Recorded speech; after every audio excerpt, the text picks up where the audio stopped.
Muito bem, estamos de volta. Vamos continuar nossa série de palestras sobre a autoridade da Bíblia.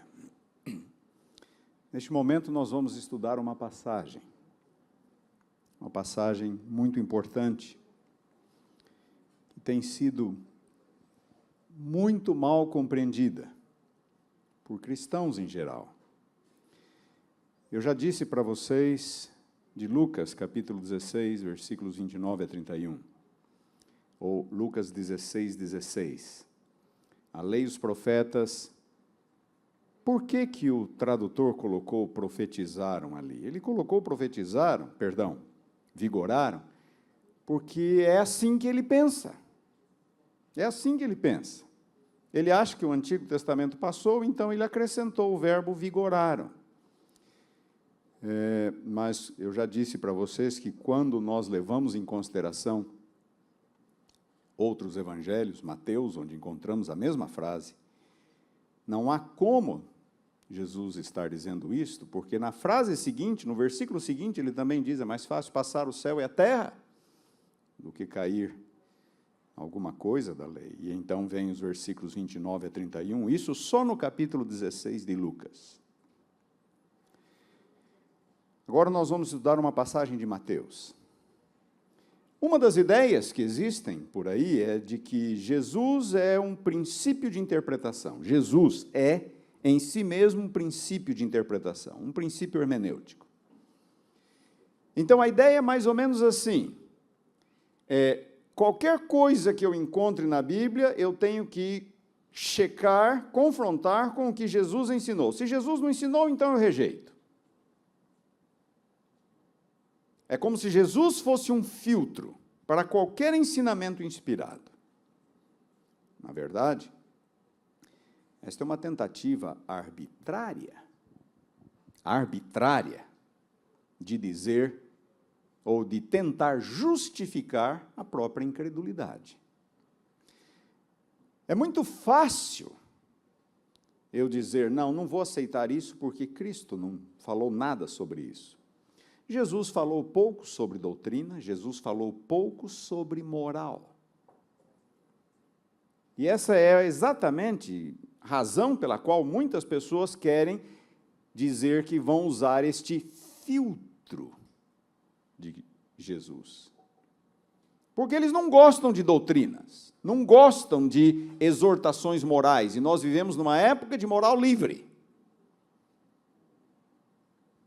Então, eles usam isso para justificar a própria incredulidade. A ideia de que Jesus, e eu quero focar agora na ideia de que Jesus colocou um fim ao Antigo Testamento. Isso começou já no 2º século, muito cedo na história da igreja. Muito cedo. Uma série de fatores históricos e sociais levaram a igreja a rejeitar suas origens veterotestamentárias. Era para Israel, não é mais para a igreja. As leis do Antigo Testamento não estão mais em vigor e não precisam mais ser observadas pelo crente. E nós temos aqui o sábado, nós temos as carnes, distinção entre carnes imundas, carnes limpas. Eu poderia me demorar aqui nos fatores históricos, tentar explicar para vocês como foi que as coisas começaram.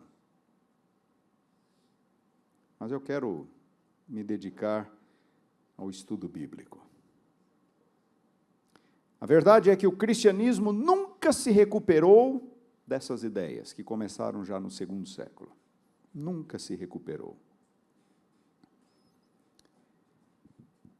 Ainda hoje, uma rejeição praticamente completa do Antigo Testamento é a marca de várias denominações cristãs. Eu mencionei aos pastores na quinta-feira que recentemente foi publicado um livro nos Estados Unidos por um conhecido pastor evangélico, onde ele diz, Nada do Antigo Testamento é válido para nós hoje. Quando a igreja se assentou para discutir o Antigo Testamento, Atos capítulo 15, ela só pontuou 4 coisinhas. Atos capítulo 15. E 2 daquelas 4 ainda eram provisórias. Iriam durar pouca. Está se tornando mais e mais comum o argumento de que o Antigo Testamento não é autoritativo, o próprio Novo Testamento não é autoritativo. Isto agora já se verifica dentro da Igreja Adventista. Apenas Jesus. Alguns chegam a desdenhar da autoridade apostólica, da autoridade de Paulo, por exemplo, dizendo, mas eu tenho mais tempo de igreja, de fé, do que Paulo. Quem é Paulo para me dizer o que eu devo fazer e o que eu não devo fazer? Olhem a que ponto chegamos. Nem Pedro, nem Paulo, nem João, nem ninguém tem autoridade em assuntos de fé e prática, apenas Jesus. E eles não poupam palavras, dizem que quem se submete à autoridade da Bíblia é um bibliólatra. Bibliolatria. Na verdade, como eu lhes disse, há uma agenda por detrás. Há uma agenda. Tornar o cristianismo mais açucarado, mais ameno. Jesus não tocou em muitos assuntos. Muito bem, várias coisas poderiam ser ditas. Eu poderia dizer, por exemplo, que Jesus pautou sua vida, seus ensinos, pela palavra de Deus. Desde a forma como ele venceu a tentação no deserto. E como foi que Jesus venceu a tentação no deserto? Está escrito. Desde o início do seu ministério, está escrito. Ao longo de todo o seu ministério, Jesus está se reportando aos profetas, a Moisés, ao longo de todo o seu ministério. E até no último instante antes da sua morte,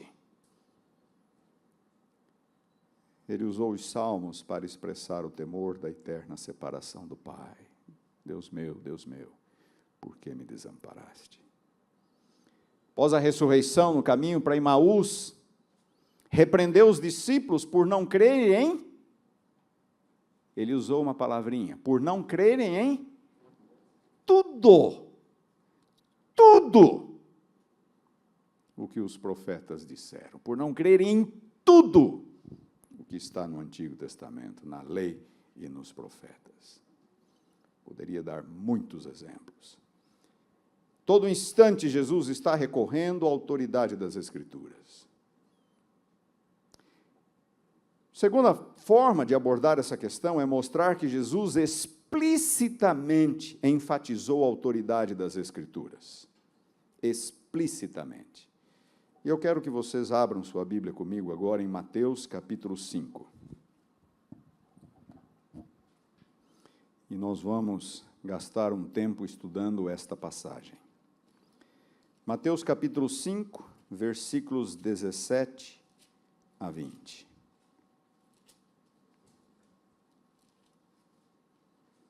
Mateus capítulo 5, versículos 17 a 20. Jesus começa dizendo, não penseis que vim fazer o quê? Revogar o quê? A lei e os profetas. Bom, eu já expliquei para vocês na palestra anterior o que significa essa expressão lei e profetas.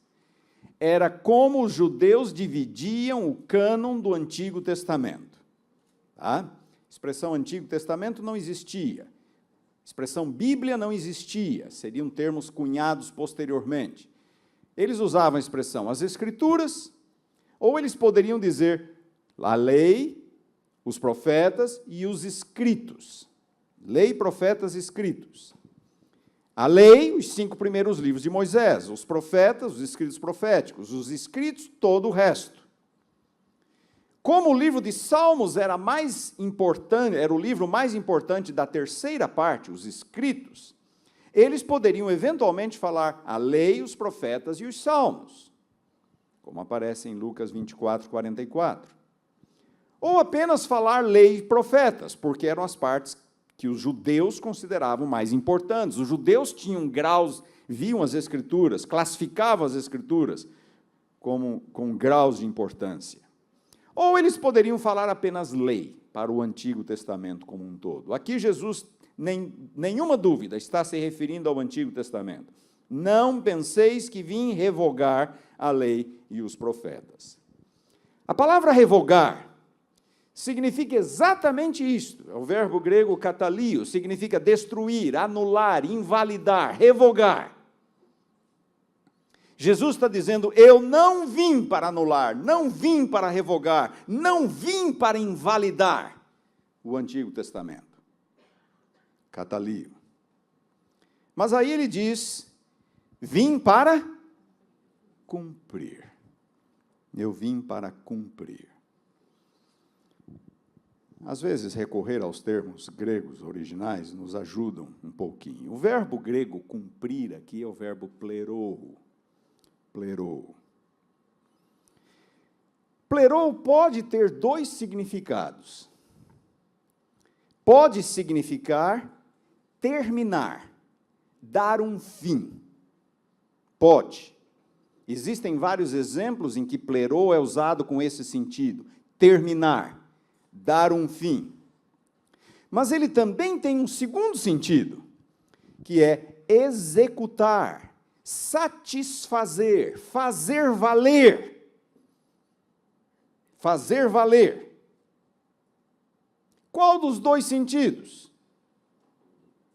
Seria dar um fim ou fazer valer? Qual dos dois sentidos? Fazer valer. Por quê? Porque eu quero que seja assim?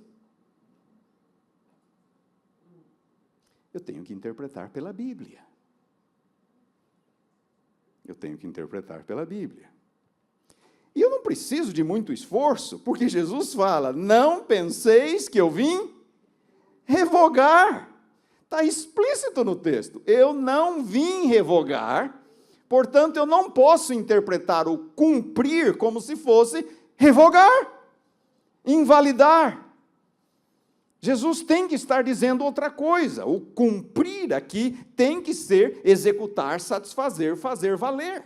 Do contrário, o versículo se contradiz a si mesmo.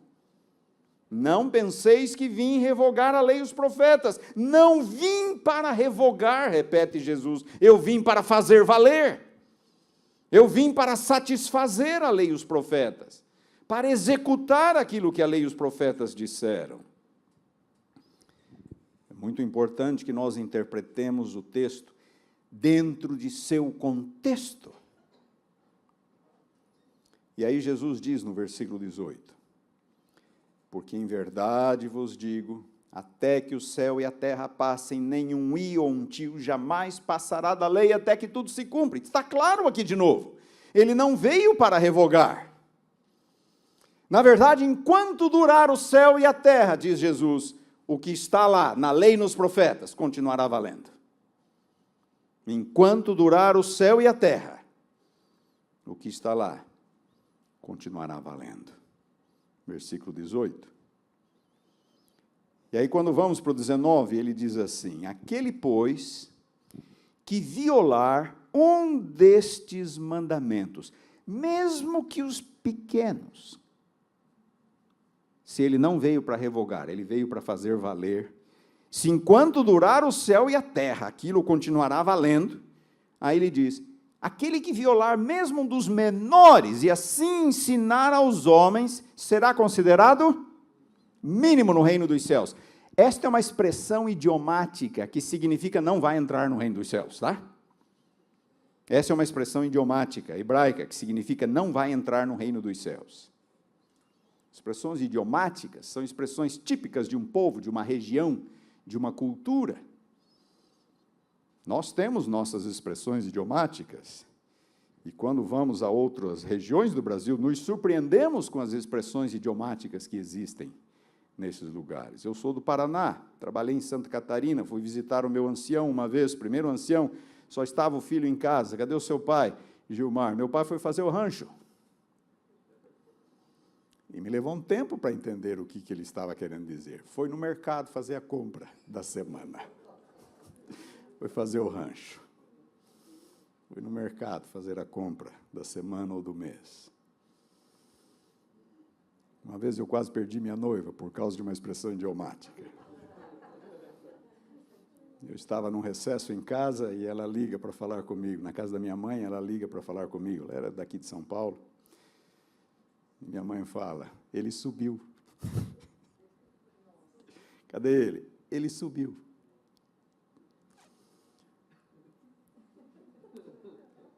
E ela ficou pensando do outro lado, foi arrebatada? Fiquei sozinha? Está consertando o telhado? Ele subiu. Ali na minha cidade, talvez em outros lugares do norte do Paraná, subir é ir para o centro. E a cidade que eu moro é plana. Mas ir para o centro é subir. Onde você vai? Vou subir. Cadê fulano? Subiu. Foi para o centro. Cadê ele? Minha esposa, Ele minha subiu. noiva, né? Já estava pensando que deveria procurar outro já. E ela ficou pensando... Ser considerado foi mínimo no reino arrebatado. dos céus significa Fiquei sozinho? não entrar. Está consertando o telhado? Não vai entrar. Ele subiu. Então, notem, aquele que Ali na minha violaram cidade, desses talvez em outros lugares do norte do mandamentos, Paraná, mesmo que dos subir pequenos, aí pro dos centro. menores. Por quê? Porque tudo continua E a cidade válido. que eu moro é plana. E assim Mas ir ensinar pro aos centro é homens subir. de Jesus Onde você será vai? Vou considerado Cadê mínimo fulano? do Subiu. reino dos céus. Subiu. Quem é que ensinava as Escrituras no Cadê Antigo ele? Israel? Esposa, Ele minha subiu. noiva, né? Nos Já dias de estava Jesus. pensando que deveria procurar No outro judaísmo já. dos dias de Jesus. Quem é que detinha o papel de ensinar as Escrituras? Os escribas. Eram os escribas. Os escribas eram os mestres em Israel. Quando vemos no Novo Testamento, a expressão escribas e fariseus sempre aparecem juntas. Escribas e fariseus, escribas e fariseus, escribas e fariseus. Na verdade, só para nós entendermos, fariseu ou farisaísmo era uma identidade religiosa. É como se houvessem várias seitas, várias denominações dentro do judaísmo.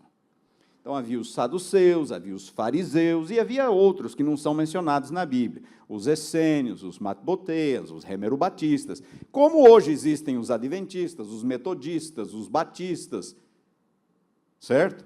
Eram diferentes denominações dentro do judaísmo. Então, fariseu era uma designação religiosa, tinha que ver com sua denominação. Fariseu. Escriba era uma classe profissional. Todo escriba era fariseu.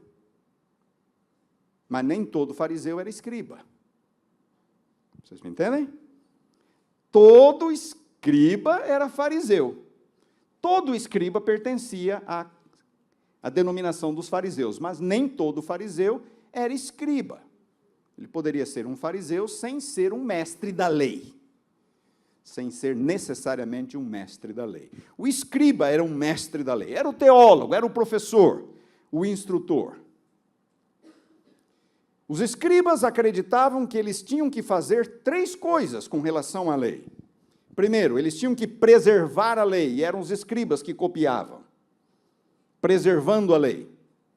Segundo lugar, eles achavam que eles tinham que ensinar a lei, e os escribas eram os mestres. Eles tinham seus alunos. Eles ensinavam nas sinagogas. Terceiro lugar, os escribas administravam a lei. Quando havia um caso a ser julgado, os escribas tinham que dar a sua opinião sobre o que a lei diz, naquele caso em particular. Preservação, ensino e administração da lei. Então, quando Jesus diz aqui, aquele, pois, que violaram, versículo 19, aquele, pois, que violaram destes mandamentos, ainda que dos menores, e assim ensinar aos homens. Quem que ele tinha em mente? Os escribas, que eram os mestres. Os escribas. E assim ensinar aos homens será ensinado o mínimo no reino dos céus. Aquele, porém, que os observar e ensinar, este será considerado grande no reino dos céus. Esse será considerado grande. E aí Jesus vem no versículo 20, e ele diz assim, porque vos digo, que se a vossa justiça não excederem muito a de quem? Dos escribas e fariseus. Agora ele explicita, No versículo anterior ele diz, aquele que ensinar, e assim ensinar aos homens. E agora ele deixa bem claro a quem ele se referia. Ele se referia aos escribas e fariseus. Mas Jesus diz, aquele que violar um destes mandamentos, posto que dos menores, e assim ensinar aos homens. E então no 20 ele diz, a nossa justiça deve, o que deve acontecer com ela? Deve ir além da justiça dos escribas e fariseus. Note, no 19 ele fala, aquele que violar e assim ensinar, e a nossa justiça tem que ir além, ou seja, não podemos nem violar, nem mesmo os menores, e não podemos ensinar. Nossa justiça tem que ir além da dos escribas e fariseus. Se isso não acontecer, jamais entraremos no reino dos céus. Qual era o problema? O problema está na chamada lei oral. O que era a lei oral? No Antigo Testamento, nós encontramos a lei escrita. E os rabinos, os escribas, eles foram aos escritos de Moisés e eles conseguiram contar 613 mandamentos. Então, na lei escrita existem 613 mandamentos, segundo os escribas. Esta é a lei escrita. Mas eles acabaram desenvolvendo uma série de tradições paralelas ao que estava escrito. E eles designaram isso de lei oral, porque não estava escrito. Jesus usa uma expressão muito simples para se referir a esta lei oral. Como é que ele chama? Tradição dos anciãos. A tradição dos anciãos. Eram leis que não estavam escritas na Bíblia, que se desenvolveram oralmente. Então havia a lei escrita e havia a lei oral, desenvolvidas pelos escribas e fariseus. Na lei escrita, quantos mandamentos? 613, de acordo com eles. E adivinhem quantos mandamentos na lei oral? 613. Para cada mandamento escrito, eles desenvolveram um mandamento oral. Na verdade, não era exatamente para cada, porque o sábado é um, e na tradição oral havia 39. 39 regrinhas com relação ao sábado. Vocês conhecem algumas delas? Não posso cuspir no chão, no sábado, porque pode cair numa graminha, numa planta, e aí significa aguar a planta, e aguar plantas no sábado é trabalho. Eles tinham 39 dessas regras, referentes ao sábado. É a tradição dos anciãos, e Jesus bate forte nos escribas e fariseus por causa das suas tradições, muitas delas casuístas. Interpretação casuísta é quando você faz algo para tentar amenizar um pouco a força do negócio, para tornar isso melhor para você ter alguma vantagem. Isso é uma interpretação casuísta. Os escribas e fariseus, apesar de todo o seu rigor, na verdade, eles estavam constantemente buscando meios para contornar os absolutos de Deus. E é por isso que Jesus fala, dos que violam mesmo os menores mandamentos e assim ensinam aos homens. Eles estavam buscando meios de contornar os absolutos de Deus. E então, nos versículos seguintes do capítulo 5, versículos 21 até o 48, Jesus dá 6 exemplos do que ele quer dizer.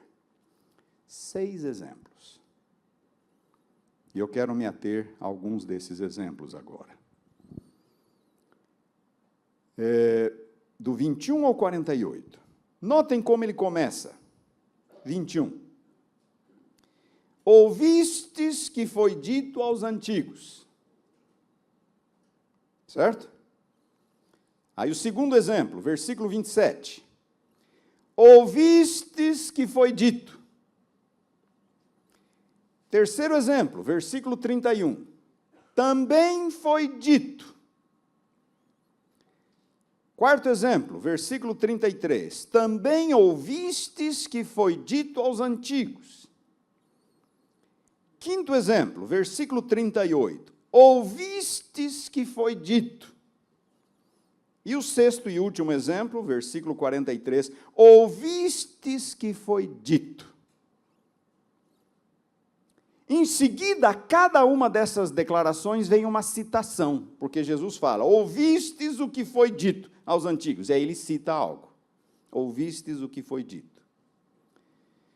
Quando Jesus usa essa expressão, ouvistes o que foi dito, a que é que ele está se referindo?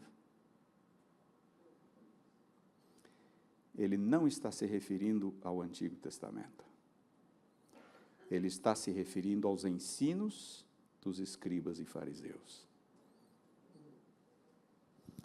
Como é que Jesus cita o Antigo Testamento? Como é que Jesus cita as Escrituras? Está escrito. É a forma mais comum que Jesus cita as Escrituras. Está escrito. Ele repete isso inúmeras vezes em seu ministério. Uma outra forma que Jesus cita as Escrituras é: não tendes lido. Não tendes lido. E aí ele menciona. Sempre que Jesus cita as Escrituras, ele se refere a algo escrito. Sempre que Jesus cita as Escrituras, ele se refere a algo escrito. Não tendes lido, está escrito, disse Moisés. Aí ele identifica o profeta, algo escrito. Mas nestes 6 exemplos, o que é que Jesus fala? Ouvistes o que foi dito. A que é que ele está se referindo? A tradição oral. A tradição dos escribas e fariseus, a lei oral. Ele não está se referindo a algo escrito. Está se referindo àquilo que os escribas e fariseus ensinavam. E é o ponto dele. Eu não vim para revogar, eu vim para fazer valer. Aqueles que violam, mesmo os menores, e assim ensinam, não vão entrar no reino de Deus. E Jesus agora exemplifica. Jesus exemplifica. Vamos para o exemplo número 3. Eu vou pegar aqui os mais fáceis. O exemplo de número 3 está no versículo 31, versículos 31 e 32. Também foi dito, aquele que repudiar sua mulher, dê-lhe carta de divórcio. É isso que os escribas ensinavam. Isso que os escribas ensinavam. Aquele que repudiar sua mulher, dê-lhe carta de divórcio. Sabem o que os escribas ensinavam? Eles ensinavam assim, você pode divorciar-se da sua esposa por qualquer motivo. A única condição é dar a ela um certificado de divórcio. E quando eu digo por qualquer motivo, é realmente qualquer motivo. Se nós procurarmos na literatura judaica, eles dizem inclusive isso. Você chega em casa e a esposa queimou a comida, queimou o feijão, queimou o arroz, pode dar a carta de divórcio para ela. Qualquer motivo. Qualquer motivo. A única exigência era dar a carta de divórcio, dar o certificado de divórcio. Então, isso aqui é o que os escribas e fariseus ensinavam. Aquele que repudiar a sua mulher, dê-lhe carta de divórcio. Notem o que Jesus diz agora. Eu, porém, vos digo. Esse porém denota o quê? Denota o quê? Contraste. Jesus está indo pelo caminho oposto.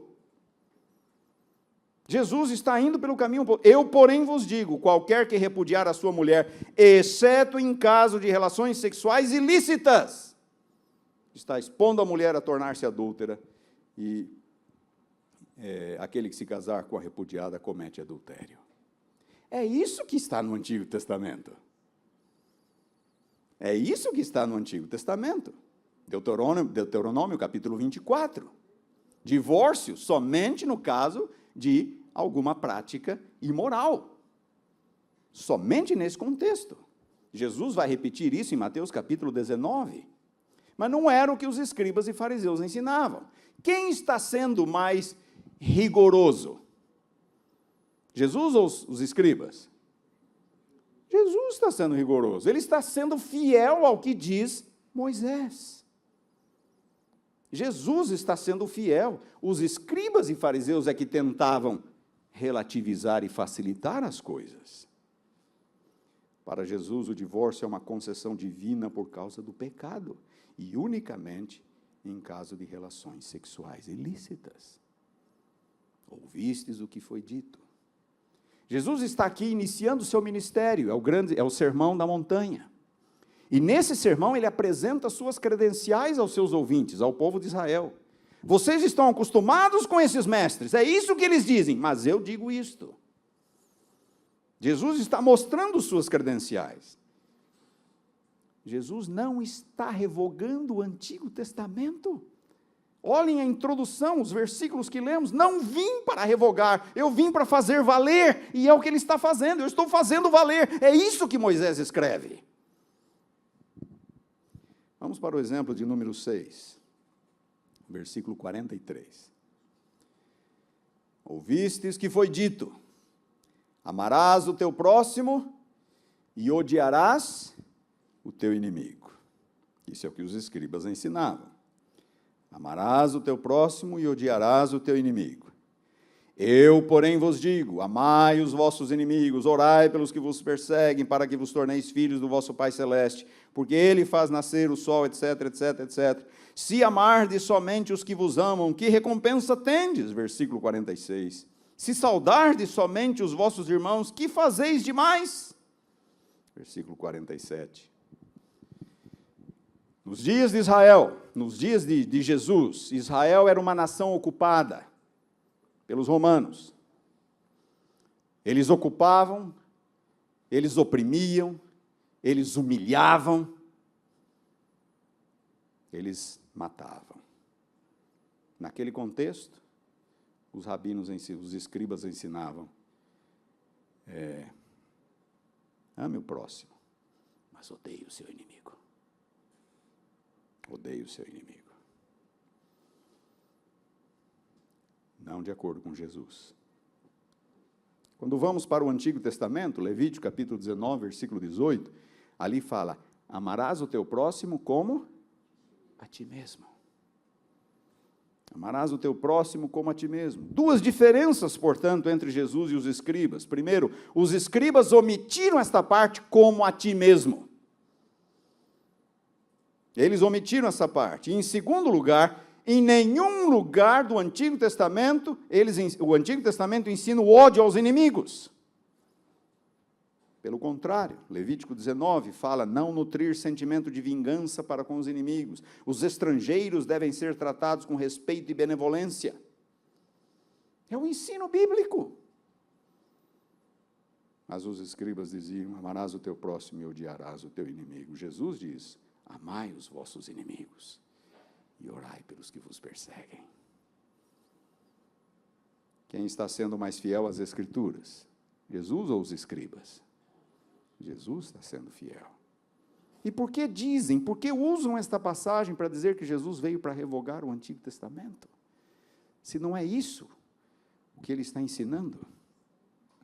Algumas pessoas têm dificuldade, por exemplo, com o exemplo de número 5, que aparece no versículo 38. Ouvistes que foi dito: olho por olho, dente por dente. Eu, porém, vos digo: não resistais ao perverso, etc, etc, etc. Então, eles dizem assim, está aqui claramente, Jesus está anulando a chamada lei de talião.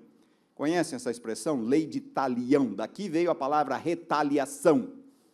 Retaliar. Vingar-se. O Antigo Testamento ensina: olho por olho, dente por dente. E aqui Jesus parece que está revogando essa lei. A lei de talião, olho por olho, dente por dente. É isso? Não, não é isso. O que a lei de talião significa lá no Antigo Testamento? Olho por olho, dente por dente. Essa lei significa assim: o castigo é equivalente ao crime. É só isso que a lei de talião significa: o castigo é equivalente ao crime. Se você furou o olho de alguém, você vai pagar com um olho. Se você quebrou o dente de alguém, você vai pagar com um dente. É isso que a lei de talião significa. O castigo é equivalente ao crime. Só isso. Mas quem aplica a pena? O castigo. Quem aplica? A corte de anciãos. É eles que vão julgar e eles que vão aplicar. Lá no Antigo Testamento, a lei de talião não é uma oportunidade para a retaliação, para a vingança. Ah, ele fez isso para mim, então eu vou fazer isso para ele. Não! Não é esse o espírito da lei de Talião. A lei de Talião é castigo é equivalente à pena. Mas quem aplica a pena? A corte de anciãos, que vai julgar o caso. Acontece que os escribas e fariseus estavam usando a lei de Talião para validar a vingança pessoal. Se lhe vazarem um olho, então vá, pode ir e vaza o olho do cara. Se lhe quebrarem um dente, vai e quebra o dente dele. Não é isso que a lei de Talião significa, que você está livre para se vingar na mesma proporção. Lei de Talião só significa que o castigo é equivalente à pena. Mas quem estabelece a pena? O conselho de anciãos. No contexto de um Israel perseguido, oprimido, humilhado, os escribas diziam, olho por olho, dente por dente. Mas Jesus fala, não é por aí. Não é por aí. Queridos, Jesus não veio para revogar o Antigo Testamento. Nada poderia ser mais claro nesta passagem do que este fato. Vocês concordam comigo? Não penseis que vim revogar a lei dos profetas. Não vim para revogar, eu vim para fazer valer. E aí ele dá exemplos do que ele quer dizer. Nós temos 6 exemplos. Quando parece que Jesus está citando o Antigo Testamento, na verdade ele está citando o uso que os escribas fazem do Antigo Testamento. Ele está confrontando os seus escritos, com as tradições farisaicas. Jesus reconheceu a plena autoridade das Escrituras de seus dias. Jesus se submeteu à autoridade das Escrituras de seus dias. Ele não veio para revogar. Desde o 2º século, os cristãos começaram a minimizar a importância do Antigo Testamento, a deixá-lo de lado. Hoje, são poucos, somos quase os únicos que estamos com Jesus. Não vim para revogar, vim para fazer valer. A maioria abandonou Moisés, abandonou o Antigo Testamento. Só usa aquilo que é repetido e endossado no Novo Testamento. Não é isso que nós encontramos. Os seguidores de Jesus vão seguir o seu exemplo. Essa de que Jesus é a chave hermenêutica, não ensinaram isso para ele, esqueceram de dizer isso para ele. De que só é válido aquilo que ele repetiu. Esqueceram de dizer isso para Jesus, porque Jesus falou, tudo é válido. Tudo é válido. Eu não vim para revogar, eu vim para fazer valer. E seus seguidores vão adotar a mesma postura. Tudo o que está aqui é a palavra de Deus. É lâmpada para os nossos pés e luz para os nossos caminhos. Que Deus nos abençoe.